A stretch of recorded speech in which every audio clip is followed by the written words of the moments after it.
it's time for your weekly dose of movie news, reviews, and the occasional rumor. Here's your host, Todd Vandenberg, Lee Vowell, and Rob Steele. This is Cinema Savants. And coming up in this week's show, Clint Eastwood and other dinosaurs, Allison Mack and other things that really should not be related to sex, and the new Mad Max movie gets a title called The Long, Long Road to Court. Yeah, well, it might anyway. But first, we're going to start with some bad news, unfortunately. Vern Troyer, who a lot of people know as Mini-Me from the Austin Powers movies, died yesterday, which is sad. That is sad. And I don't know if you guys have heard anything about this. I've heard that it could have been alcohol poisoning, because he was hospitalized recently due to that. Do you guys know more than I do? That's the extent of what I know. About this particular topic? No. That would be sad, although his death is sad regardless. Arlie Ermy, he passed on this week too, also sad. Armie Hammer? Really? That's horrible. Armie Hammer, the heir to the huge Mobil oil conglomerate. Arlie Ermy gone, which makes me sad because he was very fun to watch, being angry. You know, he, from what I understand, Full Metal Jacket. We're talking about the same guy, right? Yes. Okay. So, crap. The director, can't remember his name. Help me out. Stanley Kubrick. Yes, Stanley Kubrick didn't know how to write for the Marines, so he just had him ad-lib that whole thing. Yeah. So he didn't know. It was like it worked out perfectly. And then he was actually really good, as it turns out. And really funny from what I understand in real life. So. Yeah, Mississippi Burning is excellent in Mississippi Burning. Plays the fire, if I remember correctly. And beautifully. Yeah, I mean, he really is a very good actor. He was much more than, basically playing what he had done for 20 years in the Marines. Actually, I don't think he'd been a drill sergeant that long, actually. But, yeah, he certainly had that down. But, yeah, he's an excellent actor, as was the more recent passer on to the realm beyond, Vern Troyer. Which is, I'm just thinking, it wasn't Clint Eastwood, no, which is my segue to the next bit that kind of got messed up because someone said they were going to see a movie but didn't, and that's okay. It's because I wasn't going to spend $15 on a movie that I knew would suck. That would be 1517 to Paris. Huh? That would be 1517 to Paris. And when it's available for it, then I'll blow $5 or $6 and be angry that I watched it. That's not a title that rolls off the tongue, though, is it? No, it's not, which is okay because the titles don't have to be great. It helps, as the people who produced Edge of Tomorrow found out. It really helps to have a good title because people may actually want to see your movie if the title makes sense and doesn't sound so damn generic. But that has nothing to do with 1517 to Paris. And I've not watched it because I'm not going to spend that much money. And I do have Movie Pass, and we'll talk about Movie Pass later, so I could have watched it essentially for free. But it would have cost me 2 hours of my life, and I didn't want to spend that either. I'll eventually spend it on watching it. But the concept alone turned me off because, here's another Eastwood loves the hero story, and Sully got good reviews. Basically, Sully I thought was really boring because Sully starts out as a hero in the film, and this has nothing to do with the actual person. They're just talking about the film, and he performs a heroic act, and he stands up heroically to the ensuing investigation, which is basically just BS manufactured to make it a drama because everyone knows what happened. To me, it's such a damn boring film because we all know what happened. And if you don't know what happened, why would you want to go see the damn movie anyway? And you know that he's going to be watch the language. Watch the language. Movie. So it's just, God, it was just so, I'm going to worship another hero. It's like, it's boring, dude. And so now he comes out with 1517 to Paris about 3 three members of our armed services who perform a heroic act by stopping a terrorist attack on a train to Paris, which is, okay, that's cool. Except he decided to use the three actual people who had no acting experience, and virtually every review I've read said it kind of shows. It's like, why would you do that? Aren't they the real people? Yeah, they're the three real people who were in it. I guess if he was trying to make it, did he make it like a documentary style kind of thing? No, not really. Okay. Because it goes into backgrounds and shows them as kids and where they're growing up as buddies and blah blah blah. And yeah, I mean, I guess he said it's like, well, why not? Because then you can get. I mean, these are the guys who actually felt it. Except the problem is, apparently, they can't actually convey how it felt. Because every review just talks about, yeah, they're amateurs. That probably wasn't the best idea. And it goes all the way back to Audie Murphy playing himself in the role, and I can't recall the title now, and someone will quickly look it up, I'm sure, but that happened in the 40s. And Audie Murphy was a huge hero in World War II and played himself. And, he was an okay actor, but not so much. God, I mean, Eastwood has just gotten... He got into this really sentimental thing where sentiment was practically all of his movies were about, which is cool in a lot of ways. Not what you would expect. I mean, $1 Million Baby, that extremely sentimental film, and Letters from Iwo Jima, and it is about letters and home that people wrote home from Iwo Jima, and of course that's actually from the Japanese side, which made it very different, which is cool.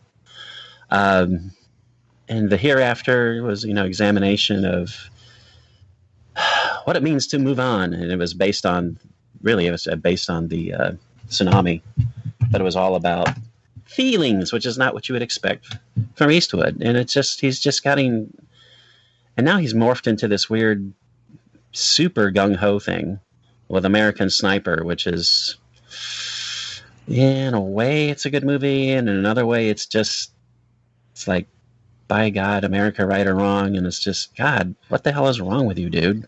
Well, I'm waiting for him to come out with the biography on that chair he talked to. I think that was his Waiting for Godot. Yeah, it's just, dude. Gal Gadot. He's. I wish.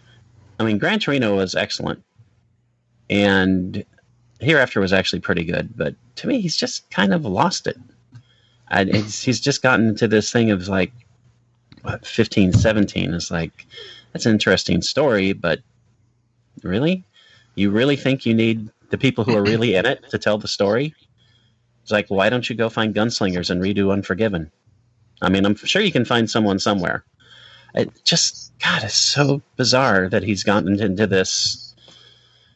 It's almost like he's retreating back into his childhood of a hero worship. And it's just kind of, to me, it's just kind of gross. And again, it has nothing to do with the actual people who actually did this and helped prevent a terrorist attack. That's cool, but they don't need to be in the movie about it. It doesn't sound like a good idea. Well, if you've seen the previews, you can tell it's a bad idea because they suck in the trailer. How the hell are they going to be any good in a 2-hour movie or an hour-and-a-half movie, however long it is? I don't understand how you could watch the first dailies and think this was a good idea and then just shelve it and then get real actors, because it's not like it would have cost you much to cut them out of the picture. Really bad decisions. Well, how's this? Why don't we move on to a movie with real actors? And a really good movie? That would be fun. It was better than I was anticipating, despite the cast, which was incredible. Because Clint Eastwood, known for Westerns. And so what did I watch? I watched a Western called Silverado, which came out in 1985 because I had that time. And I want to start off by telling you, I don't like Westerns. I'm not a fan. It's not my thing. Gunfights in movies, right, are okay. Not in real life. Gunfights in real life are horrible. Don't do that. They're bad. But watching them in movies are okay. But watching a gunfight in Westerns are just they're slow and plodding, and it's single shot after single shot because automatic weapons don't exist. And that's one of the problems I had with this movie. There's also lots of horse chases, but they're different from car chases because I think the difference is in horse chases, you get a close-up of horse feet running on dirt, and you get the occasional tree going by, and you can't tell that there's any speed involved, as opposed to a car with spinning wheels and road lines blurring past, and look at all the buildings going by, as opposed to there's a tree. If it's filmed, if it's filmed right, you can tell there's speed involved. But the difference is, I have never seen a horse race or horse chase that just kind of went, look how fast they're going. They've all Unless it was an actual race like the Kentucky Derby, yeah. Even then, the Kentucky Derby looks kind of slow compared to any car chase in any movie ever. Well, it is because they're not going 150 miles an hour on horses. Exactly. And usually no one's riding a donkey and the other guy's got Secretariat. That usually doesn't happen either. So that would be weird. That would be awesome, though. Oh, my God. I want that right now. Anyway, all that being said, Silverado I thought was a good movie. Run through the cast and the characters a bit. Kevin Kline, who is an awesome actor anyway, plays a guy named Payton, I think, who is a down-on-his-luck gunfighter, gambler, horse thief, dog lover guy. We never really get that much background on him, who meets up with Scott Glenn, who is, I think, is a good actor. Scott Glenn's Emmett, and Emmett's brother Jake, insert State Farm joke here, played by Kevin Costner, who I think was 12 in this movie. Yes, he's very young. Very weird. And then they also meet Danny Glover's racially abused Martin Riggs. Sorry, wrong movie. Mal. Now, he looks like Murtaugh, but he acts like Riggs in this movie. Seriously, with the whole PTSD thing, only it's from racism and not a war, and he's a sniper. So, hey, it's Riggs. What do you know? Anyway, together they eventually find a plot. That's what it was. They band together to save a small town called Silverado from Brian Dennehy, Ray Baker, and Jeff Goldblum. Because, these are names that you guys should know. We do. Lots of recognizable names. And of all the actors in this movie that I go, hey, I know him, and I like them, the only character I liked was Danny Glover's. I have a quick question and a quick comment. Go ahead. Kevin Costner was actually 30 when he made that movie. He looked 12. He does. It's like I figured he was maybe 22 or something. He was freaking 30. He does look like he still looks young. Yeah, absolutely. He's 63 and he looks like, maybe he'll turn 50 in a couple years. But that's crazy. I really thought he was like 22 or 23 when he made that movie. And I'm gathering from this that this is the first time you've watched Silverado. It is. I am shocked, even though you don't like Westerns. Okay, continue. Anyway, Kevin Costner, right? Played someone who was fun and lovable, but what killed me was the soundtrack. And I'm blaming Kevin Costner for this, because the soundtrack in this movie is almost exactly the same as Robin Hood, Prince of Thieves. That hit me about halfway through. I went, I've heard this music before, but I've never seen this. That's Robin Hood. What the hell? And, it kind of fit, but at the same time, it kept pulling me out of the movie. Can't be on him. Anyway, despite its slow beginning and confusion about who you are and are not supposed to like in this movie, because Brian Dennehy keeps smiling and you think, he's a good guy, but he's doing bad things. Is he the bad guy? I can't tell until close to the end. It's a good film, which I think it was fun, which I think is the point of the movie. And if the opportunity comes up to watch it, go for it. I would say watch it on Netflix, but as of October, it wasn't there anymore. Nor is it on Hulu, and you can rent it on Amazon Prime. But why? It'll be on TV again soon. I was amused, however, by a couple of goofs in the movie. And I'm not referring to the way Kevin Costner acted. You're talking about that one vampire scene that didn't make any sense whatsoever. Well, that too. Toward the end of the movie, in the background, there's a house with an American flag, as you would expect in the Wild West, except it is a 50-star American flag hanging from one of the houses. And I'm like, this is the Old West. They didn't have 50 states back then. They're technically not even in a state now. But, oops. And there's one other bit that I don't know if you guys remember because I know you've seen this movie before. Many times. And I don't know if you remember this bit. Toward the end, there's Jeff Fahey is sneaking down one wooden sidewalk like they had in the Old West movies. And in the Old West itself, I assume. And some other guy is sneaking down another one, and they're trying to go get... I forget. Who are they? Scott Glenn's character, I think. But they're sneaking down, and you hear the sound of feet on wood. You know, they're not sneaking very well. But then they cross the street. And when they cross the street is made of dirt. But there's still wooden sound effects of people walking on wood. But there's no one there to be walking on the wood. Maybe there's other people. No, the whole town's abandoned. The only two people in this entire town right now, outside, apparently, are these two guys walking on dirt. That sounds like wood. Are you going to tell me that the scene... a Foley guy screwed up? When actually it was the lawnmower man. It was Jeff Fahey. He screwed it up. When Jake steps out of, I can't remember if it was a saloon, but it was a building on a corner. Yeah.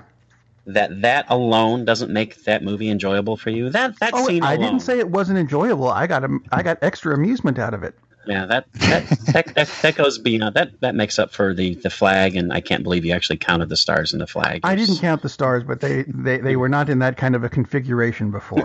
You counted the stars. You know you counted the stars.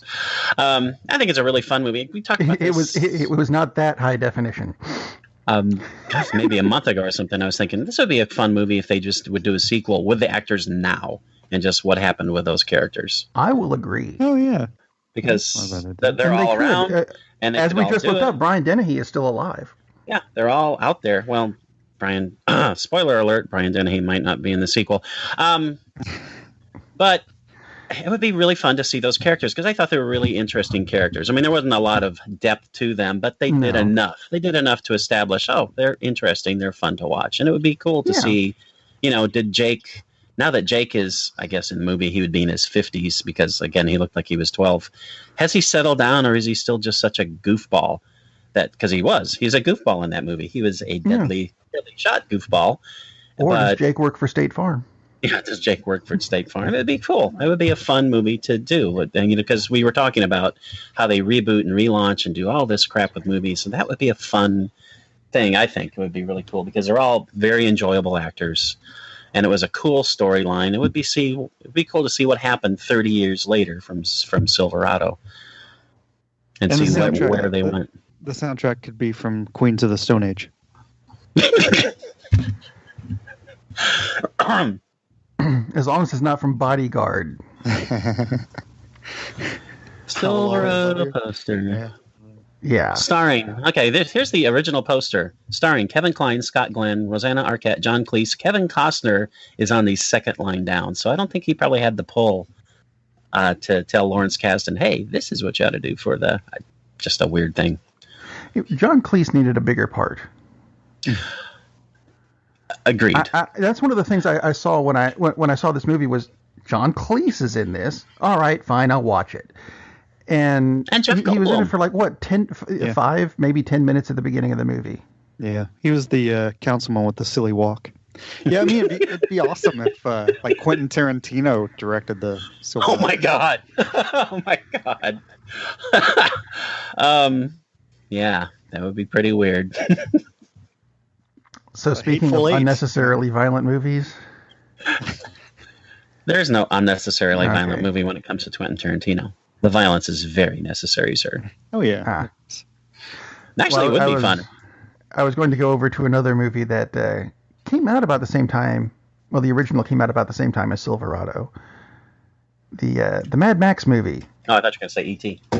Yes. Which is similar because, E.T. had so much violence in it. Tons. Mad Max Fury Road. Bike chases were so fast and you just couldn't tell. The speed was amazing. Anyway, yes, Mad Max, Furiosa. Whenever he said ouch, he was actually hurting one of the cameramen off screen. It was a laser. Anyway.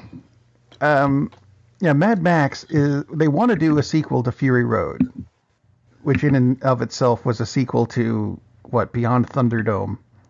Anyway. There's a company called Kennedy Miller Mitchell, because all of the stuff in today's show just rolls naturally off the tongue. They're claiming that they are contractually owed $7 million more for the production of Fury Road, and Warner's claimed, no, you guys just spent all this money, and so they're going to court, which is tying up the Mad Max sequel. Now, you guys liked Fury Road, right? Yeah, I liked it a lot. Yeah. Okay. I just watched it and went, boy, it just kind of, it did nothing for me. Well, you're also the guy who waited 33 years to watch Silverado, so, Well, that's true.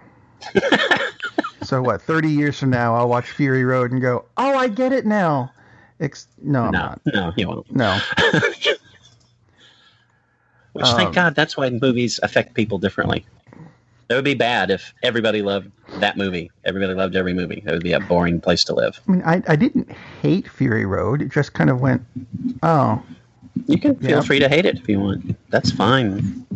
I just didn't get it makes you a all lesser person, but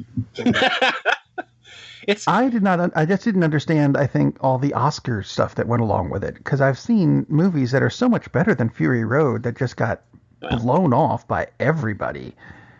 Oscars are just weird. Always. Speaking of weird and Oscars, because this guy was nominated for an Oscar, I think. Eddie Murphy. Eddie Murphy was nominated at some point. He was. Wasn't he nominated for? Was he nominated for? The Dreamgirls, I believe. Yes, true. Yeah. Not Boomerang. Not Boomerang. No, he was not nominated. Although it's Oscar worthy, I think, in my personal opinion. Fine film. Well, you'll enjoy the TV series then, because BET has ordered 5 scripted new series, and one of them is a Boomerang TV series, which is going to confuse a lot of people who like to watch old cartoons. I thought when I saw your agenda, I thought, what? Wait, what?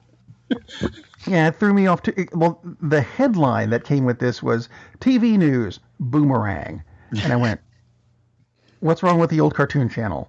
No, it's Eddie Murphy's movie that's getting turned into a TV series that will have neither Eddie Murphy nor Halle Berry.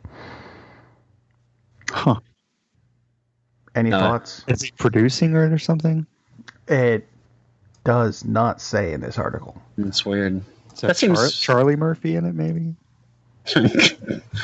Dale Murphy. Probably not Dale Murphy. Dale Murphy on BET. Dale Murphy. That would be, yeah. Dale Murphy, Wally Joyner. It's just the Mormon part of BET. Wow. Okay, Moving on to Mission Impossible. It's the Caucasian Power Hour on BET. I don't know if you guys saw this or not. You remember that movie that we talked about in, what was it? It was March, and they said they're trying to make it come out in June, and we thought that's really a quick turnaround. Mm-hmm. But it was for a low-budget movie. This is Mission Impossible, movie 6 in the enormous series, and it's coming out on July 27th of this year. That's what, 2-3 months from now, right? They just now gave it over to have the musical score set up. How can you... Just now? Who's doing it, though? Lauren Balfe. Oh, yeah. I'm probably mispronouncing that. Lauren, I got right. Balfe. Balfe? Basky. The guy from... Ralph Bakshi. That'd be awesome. I think I need more information, because it's like how many sets are actually set, how much the music is added late. Plus, it's Mission Impossible, so the music is not that important. And if it's somebody who's used to, well, yeah, exactly.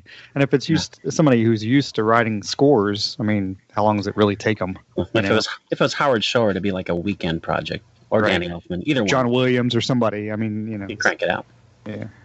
Hans Zimmer, I think, would take, he probably started working on it 6 years ago, in his head. I think he would take a while. Just strikes me as that kind of... I'm not talking about the quality of their work. It's just, I don't know. Just seems that Howard Shore is cranking these things out, every time you turn around. Oh, Howard Shore did it. It's, weird. So is Pauly Shore. Pauly Shore is scoring the film. Very pleasant. Wow. I'm sure.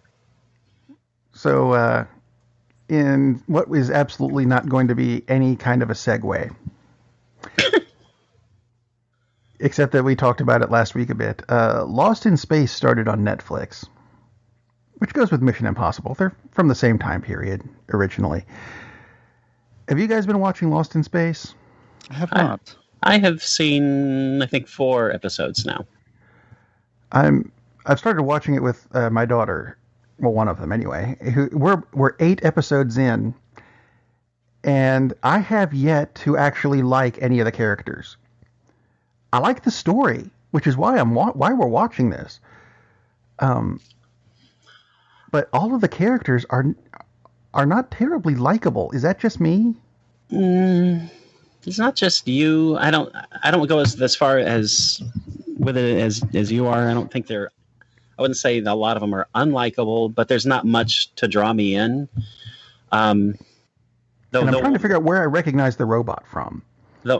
From virtually every other science fiction film of the last 50 years. The robot design sucks. I hate the robot design. The only thing I like about it is the face, and they stole that from Scrooged. Oh, let's use a video monitor for a face. I mean, basically, it's what it is. I haven't seen the series, or the new series anyway, yet. But I mean, I'm not sure if the characters, how likable they're supposed to be. I mean, I love It's Always Sunny in Philadelphia, but the characters aren't likable because they're not really supposed to be likable people. So I wasn't sure. Yeah, but they're interesting, that's the thing. That's different. Okay. So interesting is, so it's not that they're just not likable, they're not interesting as well on Lost in Space? I don't care. The mom, whose name has escaped me for the moment. Maureen. Thank you. Same as the original. I know. Do not like her. And that's not a sexist thing. There's just there's enough about her that makes you go, there's something about her that I'm not supposed to like. They've updated it a lot, and I appreciate a lot of the things they've done. Like Maureen is not a housewife, which is all she was in the original. Now she's an engineer, which is cool. She has kind of a brittle edge to her, I think, and that's deliberate. The dad was a not at home dad kind of thing because he's always off on some kind of a mission, that's really just kind of expanding what the original was.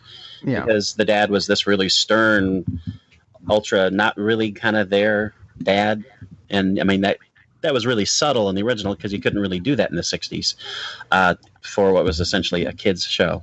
And now they've really brought that to the forefront. So I appreciate they've done that in a way, but it does make them a little less likable. I don't really care what happens to any of the characters, which is the biggest problem to me because you should be invested in the characters, except for Dr. Smith. I love what they're doing with Dr. Smith. That's very weird what they're doing with Dr. Smith. It is very weird. It is very weird. I mean, and I'm not talking about the gender swap, and I don't think that's what you're talking about either. No. Yeah. Dr. Smith was basically a woman in the first series anyway. Yeah. I don't mean that as derogatorily as it sounded. No. I mean, it's just that's kind of they've just basically completed the gender swap by actually casting an actress instead of an actor. But yeah, that's kind of how Dr. Smith acted. But Dr. Smith has a much, much darker edge, and you're further along in the series than I am, so I can only imagine where it goes. But I was talking to my daughter about this last night and said, Dr. Smith, I really like Dr. Smith in this series because Dr. Smith is the kind of character that if she wants an extra graham cracker on Tuesday, she will willingly kill 5 people today and not even blink. Yeah. But if saving 5 lives today gets her an extra graham cracker Tuesday, she'll do that too. It's just she doesn't care about anything or anybody except herself, that's what the first Dr. Smith was. But I mean, they've just blown it, not way out of proportion, but they've just absolutely blown it up. So I think she's a fascinating character because every episode is like, oh my God, she did that. What the hell? Well, yeah, you spend a lot of time going, oh, what is she doing? Oh, really? Doing that? Ooh. But she's the only reason I'm watching the show. And it's weird because it's not like they really have a lot to live up to because the original was so goofy. and intentionally stupid, and it got more and more that way as Smith's character got more and more popular.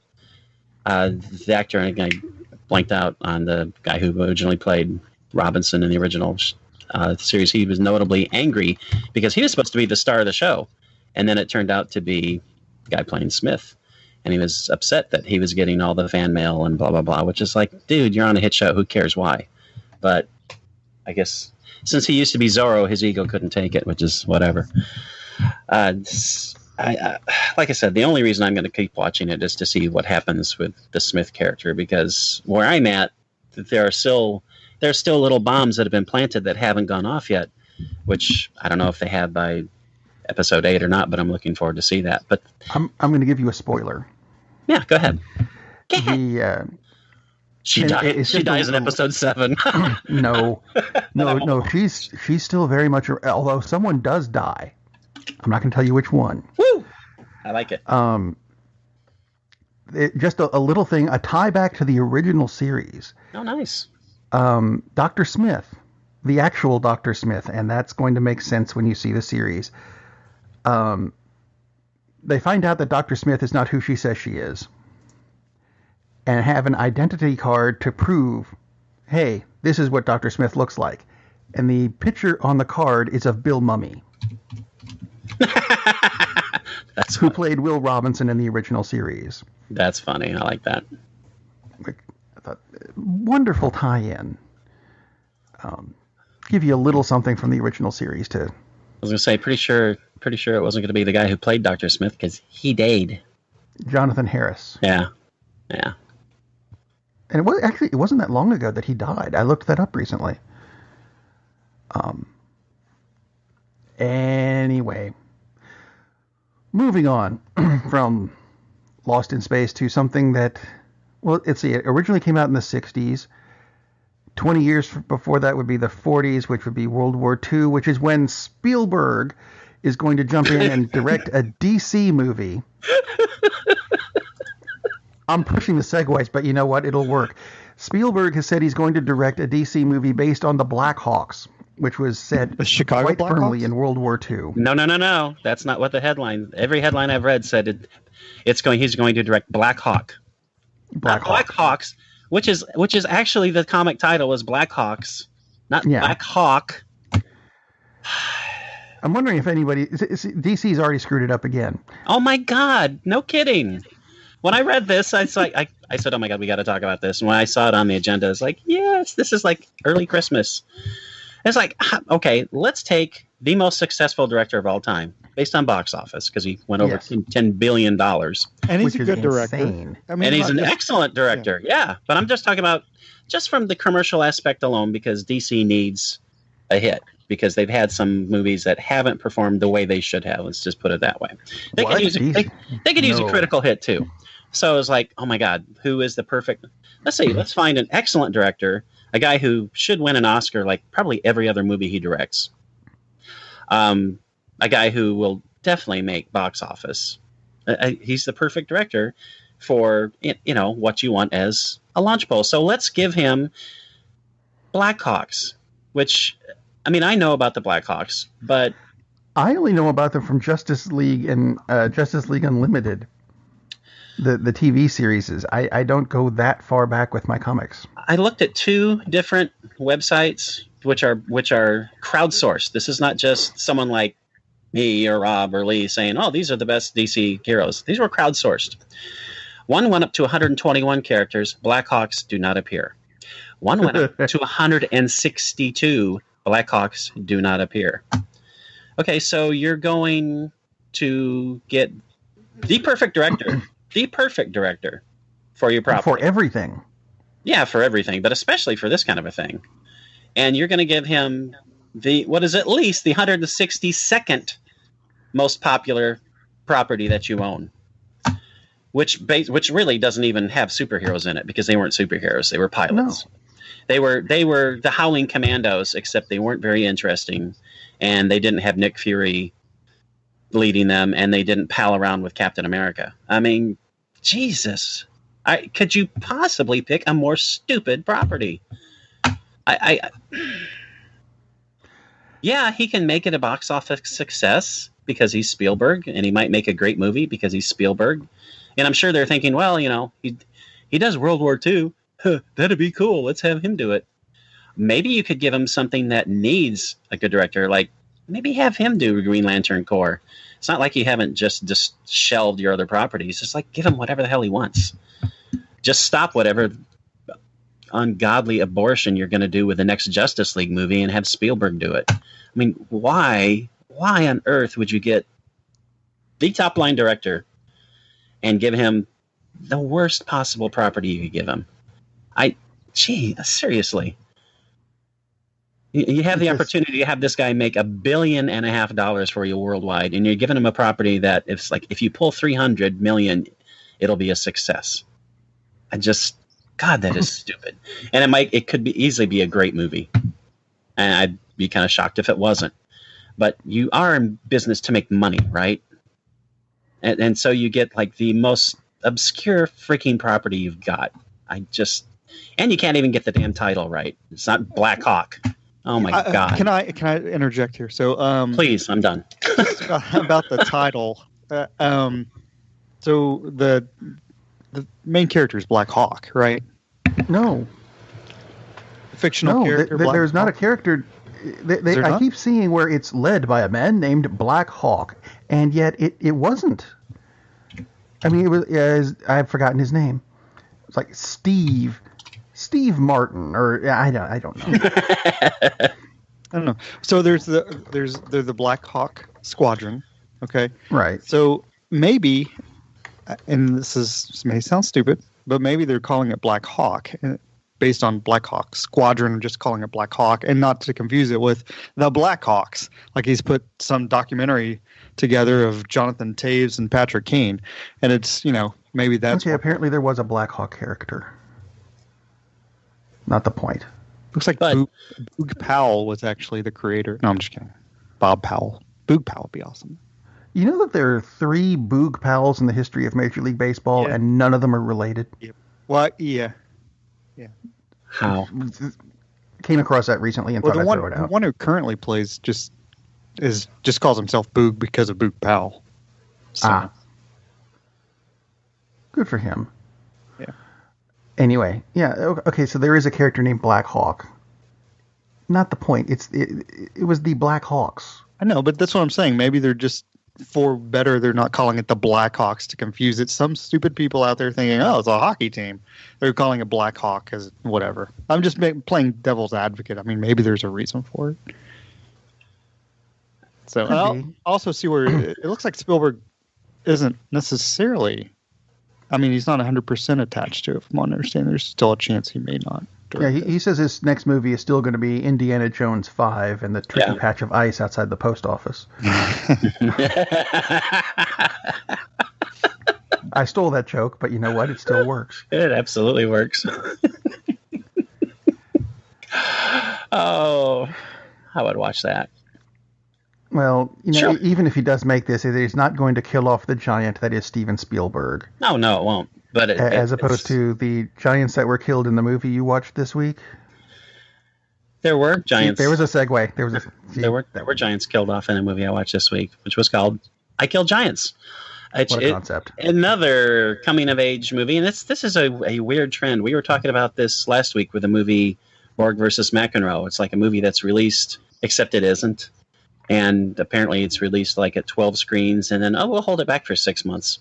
And then maybe we'll release it, maybe we won't. It's just, there's a very weird trend going on here. Anyway, this is a very good film. If you've seen A Monster Calls, you are familiar with the plot. Not that it's a ripoff or anything, but it's a similar thing where a child is going through a crisis, like 12-year-old kid, and a monster is involved. In A Monster Calls, it was a little more, not really sure what was going on with the monster. I Kill Giants, he can probably figure out what the role of the giants are. They're not friendly giants. It's not the BFG. So this child is going through this crisis, and you don't know what the crisis is other than the fact that, well, there's a giant going to attack her little village, and she has to kill the giant. And she has all these elaborate traps that are built so that she can kill the giant. And she has no friends because she's so weird because she's talking about killing giants. She makes one friend, and they have a very tempestuous, difficult relationship because her friend is crazy and talks about killing giants.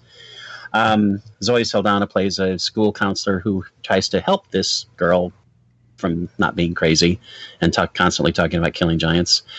And it's a really, other than, I don't really want to go into the plot, and there's not a whole lot to the plot other than this girl is bound and determined to kill this giant who's going to attack her town. And if she destroys this giant, there's going to be another one later because there are always giants to face. It doesn't really leave it up to you whether or not there really are giants, although maybe it does.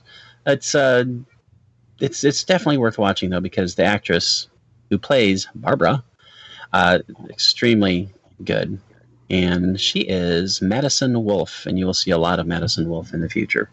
I don't know how old she is. I'm guessing probably 15 or 16 in actuality, but she'll be in a lot of movies moving forward because she's excellent in this role of this really conflicted young girl. And you do find out. There you go.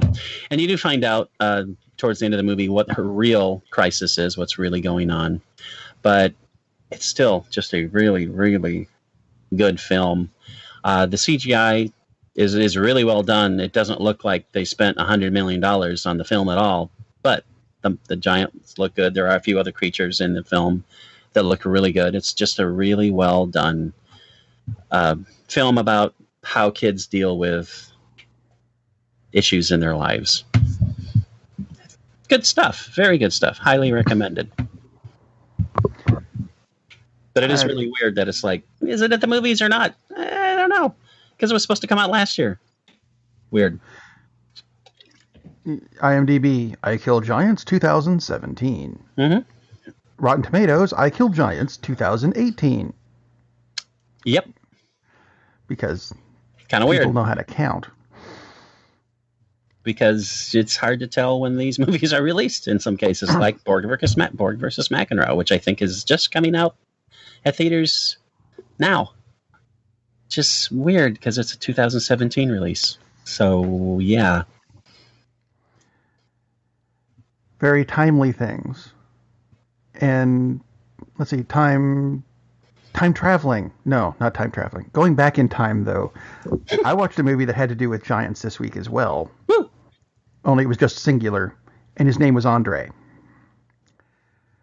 HBO put out a documentary on Andre the Giant, the professional wrestler back in the 70s and 80s, which, for the most part, I mean, I did not know Andre's history completely, but this was actually a really good movie that told a lot of stuff about actually the whole wrestling business, really.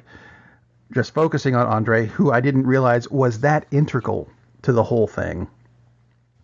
But I did have a problem with this movie in that about halfway through, it stops being the Andre the Giant movie and becomes the Vince McMahon and Hulk Hogan movie. Oh, gross. And I thought, I understand how they were really tied in to what Andre did in wrestling.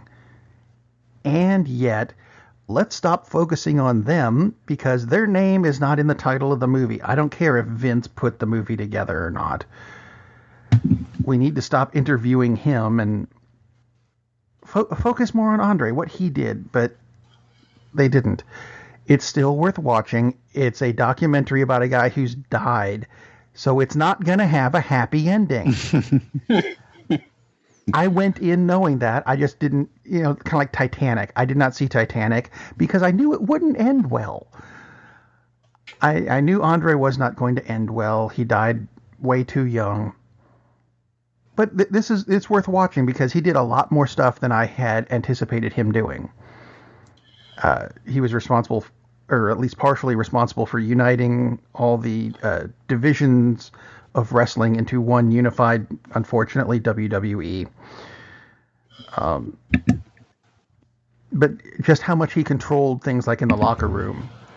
Like if he was wrestling, if anyone who was not a wrestler walked into the locker room, he would tell them to get out. I imagine they would too. Oh yeah, there was one guy who wandered in, but I work with it. Get out. Okay. Off he goes. But it's worth watching. It's on HBO, so it's. And if you have Xfinity, Xfinity has a free weekend, so good time. Hey. Good time to catch it. Oh yeah, Time to catch actually, I have HBO. I always forget because I'm hardly ever watching TV. So I do want to throw in one thing about McMahon. It's like in a way he made wrestling what it is today, but At the same time. and at the same time he made wrestling what it is today. He is everything that's wrong with wrestling because he's got to insert himself into everything. It's like it was. I still watch wrestling, but and I can't watch wrestling anymore, not WWE, because it's so infected with his crap and his kids' crap. That's just it. I don't watch the WWE. I will occasionally watch Impact. I watch ROH. Yeah. I will watch Lucha Underground. I don't watch the WWE. Lucha Underground, which is awesome. But yeah, McMahon is just it was good with the Steve Austin era because you had a reason to root for the bad guy because he hated his boss. That worked. Once that was done, Vince needed to go away, and he wouldn't.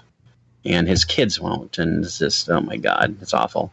So I'm not surprised that they screwed up a part, at least, of the Andre show. That's sad. Very, very sad. Yeah. But I'll still watch it, and once they pop up, then I can turn the damn thing off. Because like you said, I know what happens at the end. So, I saw a movie that everybody's seen, but I haven't seen it in 1,000 years. Movie called movie. Corey Feldman flick, actually, because we talked about it 2 weeks ago. No, I watched Lost Boys, and while revisiting the film and just how some of it was really cheesy, of course, because at the time it was supposed to be a little cheesy. Yeah. And the special effects are like, oh, he's drank the blood, now he's going through a cloud and blah blah blah. I'd forgotten just how freaking awesome Kiefer-Sutherland actually is in that movie. He is. And so if anybody hasn't seen Lost Boys, if anybody's younger and wants to watch that, they did make a second called The Tribe. I haven't seen the second or third one. They've made like 5 now. Have they made 5? I knew one was called The Tribe, one was called whatever. The Found Boys. Yeah, but I mean, you could watch the movie just for Kiefer-Sutherland alone. The Pet Shop Boys. Oh, yeah. You're right. He's phenomenal in that movie. And it's been a while since I've seen it, but yeah, he's phenomenal in that. Like, also in Stand By Me. He's awesome in that movie. It's the same character, really, as the person. It kind of is. He kind of is the same character, same person. But yeah, actually, it's a great character he plays. But the thing I like about Sutherland is that he kind of morphed into. You can also like him as a good guy. He doesn't always have to be a bad guy. So he's not Donald. He's not his dad. But I appreciate Kiefer-Sutherland. I actually liked his Three Musketeers movie. I didn't see that. No, it was him and Charlie Sheen and Orlando Platt. Oliver Platt. Oliver Platt. That's Oliver Platt. As the Fat Musketeer. Yeah. That's right. What is his? Tim Curry as Cardinal Richelieu. So it was fun. What is the TV show that he's the star of now? The last 24? No. He's got a new. Oh. Yeah. He's like the last surviving cabinet member, so now he's the president, and he was just some guy that got thrown in the cabinet role who wasn't even supposed to be worthy of that, and now he's the president because of a bunch of us. He's designated survivor. Designated survivor, thanks. And I watched like 5 or 6 episodes of it, and I liked it, but it's just there's only so much time. Like you were saying, Lee, it's like who has time for all this stuff? But he's awesome in that. Talking about playing the good guy, he is not Jack Bauer in this at all, that's the whole point of it. He's just some guy who shouldn't have been in the cabinet, and now he's the president, and he's got all this insane things thrown on him. He's so good in that. It is really, really good. It's really cool to see. He's a lot different from his dad, but I think he's just as good an actor as his dad. And they are. You think so? You think he's as good as Donald? I mean, Donald does. I think he's getting there. Yeah. Okay. Because I feel like Donald brings awesome. Donald brings a little bit more. He's got kind of a gray area of humor that I don't know if Kiefer has really mastered as well as Donald did, but But yeah, I mean, even talking about 24, I mean, but Kiefer's can you got imagine that role without Kiefer-Sutherland? Yeah, Kiefer's got like what 20 or 30 years to catch up to where his dad's at now. I mean, I think maybe at that same point in their careers, like I said, they're different, and he doesn't have the humor, or he hasn't had a role. But maybe put it that way, where he hasn't played Hawkeye. Yeah, where he's been able to show that. But I mean, it's pretty cool. It's got to be really gratifying, and I have no idea what the relationship is like. Hopefully, they have a really good relationship. But I would think it'd be really cool to be, I mean, a hell of a successful actor, and like Sutherland, like Dad, and to see your son do this well. I mean, it's because he is an excellent actor, and it's just fun to see that. I think he has the sense of humor just on this one quote that I just found from Kiefer-Sutherland, which is, there are two things that Jack Bauer never does: show mercy and go to the bathroom. That's awesome. You know, if you watch 24, yeah, you know what? That's Yep. both very true. Very true. Moving on to other things from about that same time period. I was thrown off this week by a headline. I'm going to tell you the story first, which is that Yoda, because that goes with Donald Sutherland, is supposed to be showing up in the next Star Wars movie. And Spock is supposed to be showing up at some point during the next season of Star Trek Discovery. Now, the headline that I got said, Spock and Yoda to appear on screens again. And I thought, together? How did that... And all I could come up with was Pepsi buying the rights and putting them in a commercial together. That would be fun. That would be expensive. I wouldn't buy Pepsi, but I'd watch the commercial. I would watch a movie with Spock and Yoda just rapping for like 2 hours. That would be fun. I would love to hear that discussion. Did you ever see the... which movie was it? It was one of the prequel DVDs had an extra of Yoda breakdancing with some stormtroopers. I missed that one. I would like to be making that up, and yet I'm not. It's probably on YouTube somewhere. Anyway, so speaking of the Pepsi tie-in thing, there's a product that started coming out this week based on the TV show The Handmaid's Tale. And I'd like to be making this up. There's a company called Lunaya, and I'm probably mispronouncing that, and I don't care. They're making lingerie based on The Handmaid's Tale. I saw that. It was like, does that not sound wrong? Are we missing the point here? That seemed a little odd. It sounds wrong, but it almost sounds like it's a natural thing. I mean, there's a lot of fetishes out there, and I can see that happening. In other words, record not one of my fetishes. No, Lee. You purchased it. You purchased it. Coming. You know. But no, but I can see that. Yeah, I mean, it keeps it hidden under the twin bed. Twin bed, there ain't no clothes, yo. So, just kidding. Just joking. Wow. It's a joke. The record. Both of those jokes. Covering your ass, that's okay. Well, somebody had to. Because there's no clothes involved. All right. So, oh my God! I had to turn off my mic. I had a coughing fit from laughing. Damn you! I damn thee, Lee, and your Kiefer-Sutherland humor. That's right. Okay, so going from lingerie that shouldn't exist to something else that shouldn't exist. Allison Mack. Yeah. Who starred in Smallville, which is something I'll admit I never watched. Was arrested this week as part of a pyramid scheme sex slave cult organization, an organization called NXIVM, only they really, really spell it wrong. I'm glad there was a pronouncer for this in the news article, because they spell it NXIVM. Pronounce it NXIVM. No, you don't. That's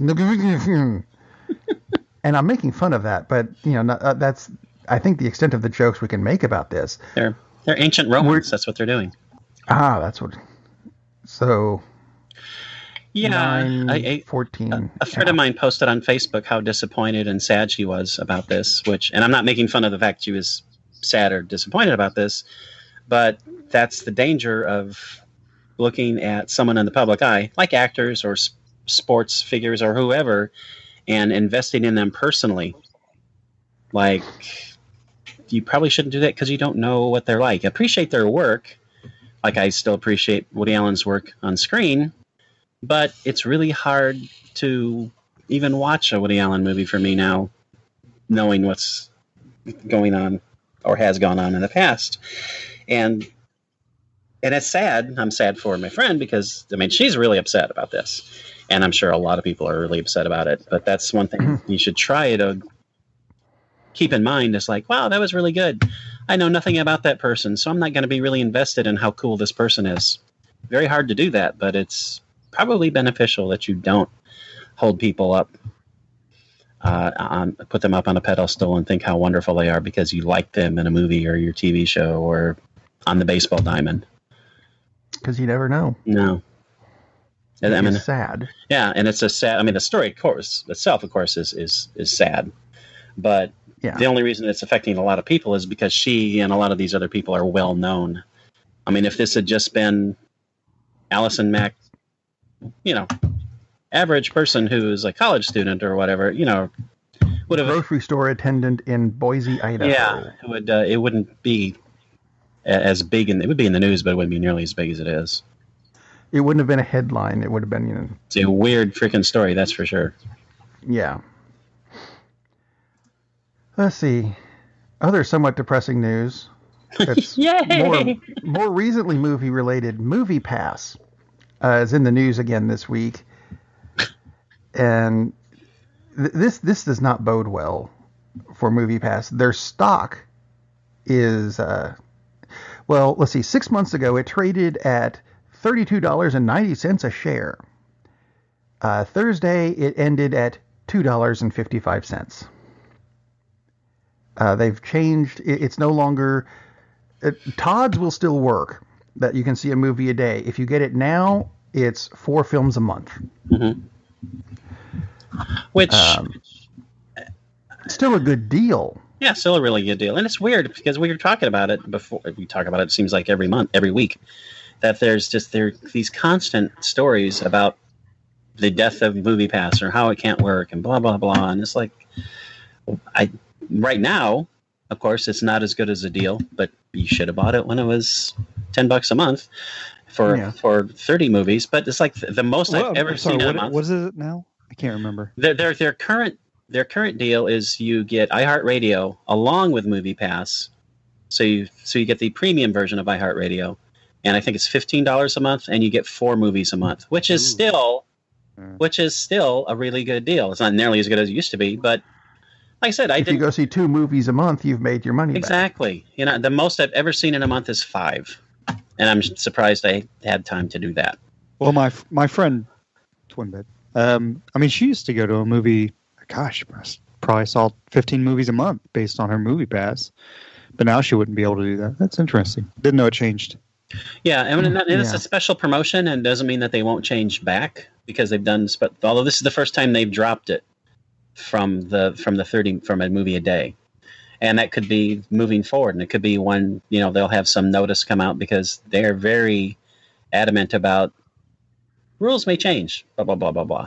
So on a month-to-month basis, it could certainly change, and frankly, I would be okay if they go to 4 movies a month instead of 30 because I don't use 30, and I've only used 4 once.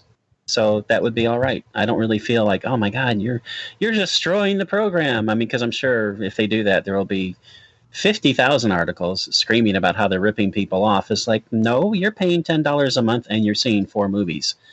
They are not ripping you off. It's just. Well, this article says they're burning through about $20 million a month. Right. Which is not a good business model, obviously. No. But there have been businesses in the past that have burned through a lot of money early and then managed. The trick is, can they hold on long enough for their actual profit center to start paying off? Twitter. Twitter. Yeah, it's like, I mean, this is like Zuckerberg testifying before Congress. It's like, well, you don't charge for your service. How do you make money? I love the look on Zuckerberg's face. Not saying Zuckerberg's a great guy or anything, but the look on his face when he's Senator, we sell ads, and he has this subtle smile on his face, like, what fucking century am I in? It's like, dude, have you not heard of ad revenue?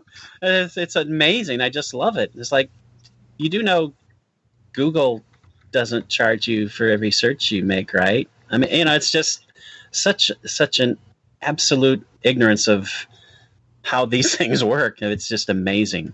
Yeah, if MoviePass can hang on long enough, I hope they do, because I like it, because it's great. Yeah. I don't understand why anybody doesn't like constantly there are these, it's the end of MoviePass. It's like, why is there not an article somewhere saying, hey, this is cool, I like it while it lasts? It's all such doom and gloom, and it's like and again, other than AMC originally, and now they're happy with it, why would you be against it? Who the hell thinks this is a bad idea?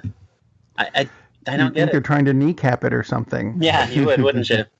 like that thing that happened in that other movie you saw this week. Indeed. Or recently. Kneecapping, indeed. Yeah, I also saw i-tonya. Robot. iRobot. Yeah, I would rather watch i-tonya again, and which is not exactly high praise. I like the movie. Uh-oh.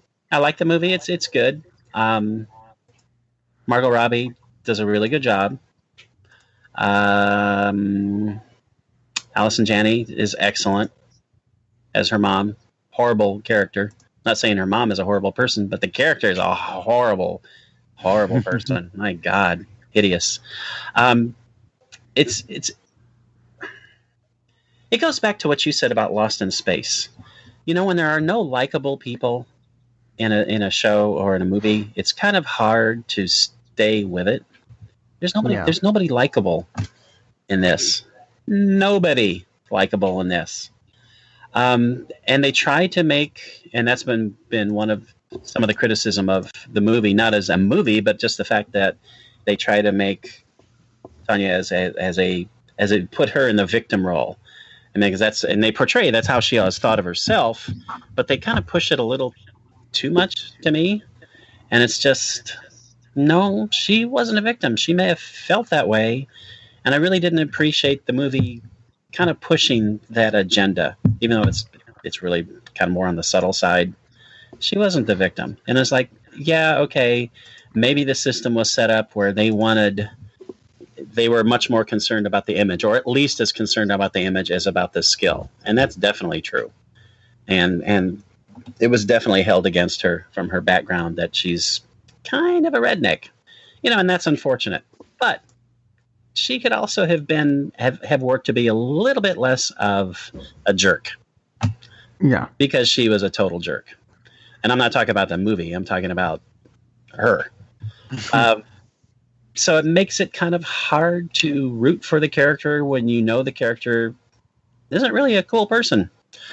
And even aside from the whole thing, is if she had foreknowledge of, let's go kneecap that chick, that's aside from the point. I mean, whether she did or didn't at this point doesn't matter. She's the kind of person who would have done it. And she did authorize some things that were going to try to not physically harm her, but get inside her head, which is way beyond what sportsmanship is about. She's not a good sportsman or woman or person at all, and she never was. And she's just a very unlikable person, and it makes it hard to want to like the movie. It's very well done. It's worth watching because Margot Robbie is really good. The ice skating sequences were really well done. I like the way they did that to mix in the action and make it work. Again, Allison Janney is like off the freaking charts excellent as a character that you would hate to know in real life. You would run from this person if you saw her coming. And she did win the Oscar. And she did win the Oscar for it, deservedly so. But it's a movie to watch knowing that you're not going to feel really good after you've seen it. So is that the kind of movie you want to watch? I mean, that's it. It's well done, but To it's me, like it's not that enjoyable. To me, it's like Titanic. I know I was around when this happened, not with them or anything, but I had CNN and they wouldn't shut up about it. Here's two ice skaters that you've never heard of before because you don't follow ice skating, but here's what they did. And you go, ooh, well, that's not good. Is there another story that happened today? And apparently there wasn't, because this story didn't go away for months. Ever. It's still here. Yeah, because here's this movie about it, and it's decades later. Yeah, there are no likable people in this film. None. And it's, I don't know, there might be a waitress. Random. That's okay. But other than that, yeah, it's just full of, and that's not the point. It's not like a Coen Brothers movie where they're intentionally a bunch of unlikable, weird people, or a Tarantino flick. It's not that kind of thing at all. It's just, God, these people are crappy people. I'm so glad I don't have to know any of them, because what a train wreck. Wow. What a train wreck they were. Well, let's move on to a movie that I think you liked. You liked Kingsman, right? Yeah, I like Kingsman. That was a fun movie. It's a little bit over the top, I think, at some points. But, I mean, it's an entertaining film for what it's supposed to be. The second one probably was a little bit... it was less than the first one. But I just think sometimes they try to be way over the top with stuff. No, it's way over the top. I mean, and it was intentional. And yeah, I think at times it was... They did go too far. But... yeah, it was a fun movie. Well, the reason I brought it up is Taron Egerton, he who played the lead in Kingsman, has gotten another role. He's going to be playing Elton John in the movie Rocket Man. Yeah, I can see him playing it because with the glasses, he looks a lot like Elton John, a young Elton John. Anyway, yeah, I can see it too. And whether he can sing doesn't matter. As long as he doesn't have good diction, he's got it spot on as far as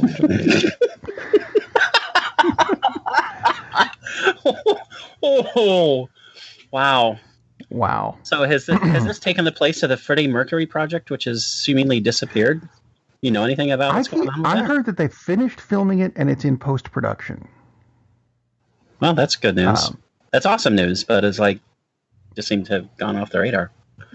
Yeah, it disappeared for a while. Yeah. I suspect we will be hearing about it again soon when it pops up on Netflix, bypassing all the theaters. Yeah, probably. There's 700 production. Who's playing Freddie Mercury? Oh, you would have to ask that. You did ask that. He's such a SOB. Is the person singing the parts? No. Okay.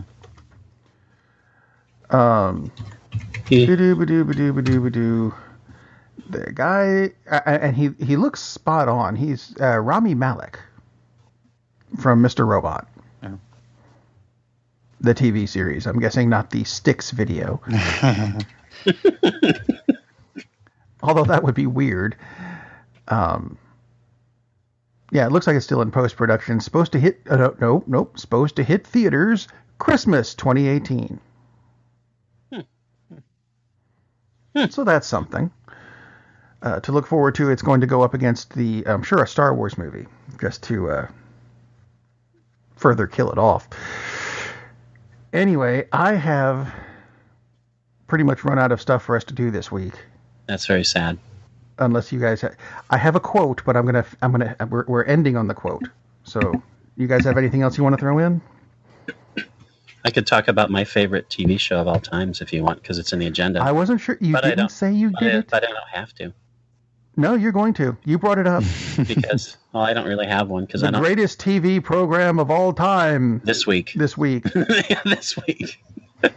Is it this week is the greatest? What I will say that depending on my mood, I could easily go with the show that the estimable Huxtable? What? Huxtable. That Lee Cosby Show? That Lee went with Mad Men.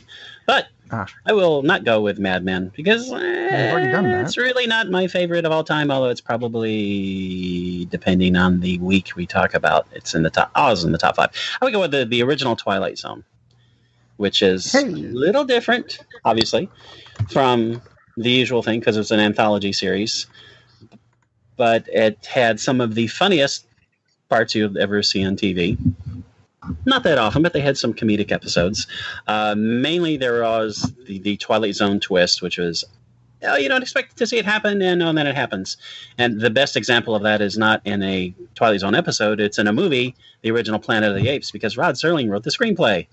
And it has the super cool twist at the end where, oh my God, he was on this place all the time. Because I'm not going to give a spoiler alert for a movie that came out in 1968.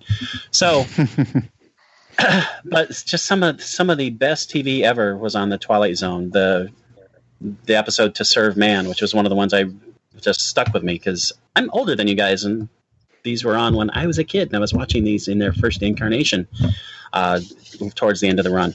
To Serve Man, aliens come, and they're going to help Earth, and because Earth is in a crisis, and they're taking us all away to live on their planet, and oh, thank God, this is great. And they're teaching them all about all their technology and all the wonderful things we can learn from these aliens, which are really weird, creepy-looking, giant, domed, 7-foot-tall people, because Jack Cassidy played one of them, the guy who played Lurch in The Addams Family. And one of the guys looks at this book called To Serve Man. It's like, oh, see how nice they are. This is all about taking care of us. And then the very last line is, or basically the last line is, oh, my God, it's a cookbook. Yeah, that's a great episode. So basically, they're taking us away as cattle, and we didn't realize that until the very end. Time Enough at Last with Burgess Meredith, who is in a ton of Twilight Zone episodes, and you guys are nodding, right? And he's this bank clerk, and he gets in trouble because he's always reading instead of doing his job, and he's going down to the vault just to catch a few minutes on a break so he won't be hassled while he's reading. And boom, the big one goes off. The country, at least the country, is destroyed. Since he's in the vault, he survives, and he comes out, and he's heartbroken because everything is gone. Then he realizes, but wait, no one's going to hassle me. I have time to read. And then he finds out that he's broken his glasses. Can't read. And the show is full of things like that. And it's just, there's a creepy episode called The Invaders, which is Agnes Moorehead and basically nobody else. And she's this old woman who's trapped. Well, she's stuck alone in her house, and there are these little tiny invaders. They come in this tiny spaceship, and it sounds really goofy. And I've watched it just like last year again, and the effects were not great because it's a TV budget in the late 50s, early 60s. They didn't have a lot of money, but they did a pretty good job with it. And so she's being terrorized by these little tiny aliens. They're like maybe an inch tall, but they've got ray guns and stuff. So they don't kill her, but they really harm her, and she's battling against them. And it turns out at the very end, you see the ship that she's finally destroyed, and there's the emblem, the United States of America. It's like she was the alien the whole time. Mm-hmm. And all of these shows are like that. Obviously, there are some that aren't great, but for the most part, they're terrific shows. And there are some that are just so amazingly emotional about people saving other people's lives and sacrificing themselves. And Rod Serling basically created this series because the censors wouldn't let him do what he wanted to do. He was an extremely successful playwright, and he did some great shows on CBS in the past, but they wouldn't let him directly address important issues at the time, like racism and why it's not nice to be a racist bastard. So he would couch these lessons within the framework of the fantasy and science fiction of Twilight Zone.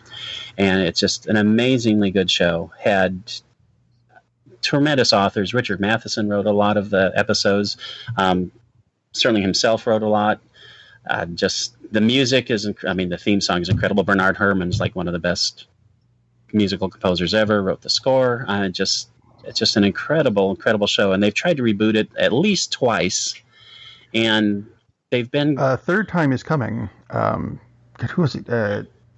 Not Key. It was either Key or Peele is trying to bring it back. Oh, that's right. And that might be pretty good. That might work, because in the past it's been okay, but man, there's so much talent involved in the original. This might work. This might be able to pull off.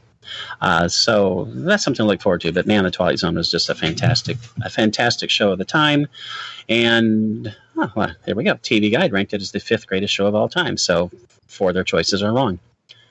Anyway, and there's some Key and Peele skits that actually seem like they're Twilight Zone snippets. Oh, I mean, there are still, that show is still referenced. I mean, it's such a big part of pop culture. Yeah, absolutely. I mean, the twist. They did the twist. Rod Serling was writing the twist long before probably Shyamalan's dad was a twinkle in his dad's eye, practically. So it's an awesome. And the main thing that makes it so good is the writing. I mean, because when the episodes worked, which they usually did, I mean, it's because the scripts were just fantastic. And Serling was the curator of all of it. So he was responsible for it one way or the other way, whether he wrote the script or not. So just an absolutely awesome show. There's a man on the wing. Yes. Yeah. And some of the stars that you would see, it's like Robert Redford was in a couple episodes. I mean, there's some big stars that turned out to be huge stars later that's where they were. They were in the Twilight Zone initially. Jack Klugman, I think, is in like 50. No, he's not in 50, but he's like in 5 or 6 episodes. And he's awesome. He's awesome in that show. So just a terrific show. I'll agree. Circle gets the square. See, I'm bringing that back again, damn it. Whether it wants to come back or not, kicking and screaming. Key and Peele. They should host it. That would be awesome. I'll agree. That would be awesome. That would be. It would be awesome. It would be amazing. And if anybody hasn't seen Key and Peele, I mean, they should definitely do that. I mean, speaking of great TV shows, yeah. Yeah, there's the one where they're being sold off as slaves and they're getting mad because nobody wants to buy them. Oh my God, that's awful. That's just weird. Oh, it's awful, which is the whole point. Yeah. Exactly right, yeah. Okay. We've actually, with as much as I said before the show that we don't have a whole lot of stuff this week, we've run long. Of course. That's okay. So I'm going to wrap up the show with our movie quote of the week, which does not come from anyone particularly famous. It actually comes from my wife, but it's going to make sense. She said this week, "I'm tired of movies that keep milking sequels for money, like Fast and the Furious. By now, they should be The Slow and Exhausted." You know what? I'm going to use that in the show this week, and I'm going to end with that. That's awesome. So, until next week, go watch a movie that we haven't seen. Otherwise, we'll watch it for you and tell you how horrible it was. Or great. Or something like that. I don't know. We'll see you next week. Captain, we're losing power in the warp engines. I think we should be leaving now. I'm going to go home and sleep with my wife. And on that unusually harmonious bombshell, it is time to end. I am very disappointed! Man, we have a weird job. It's shameful, but, it's a living. And like that, he's gone. Darn, that's the end.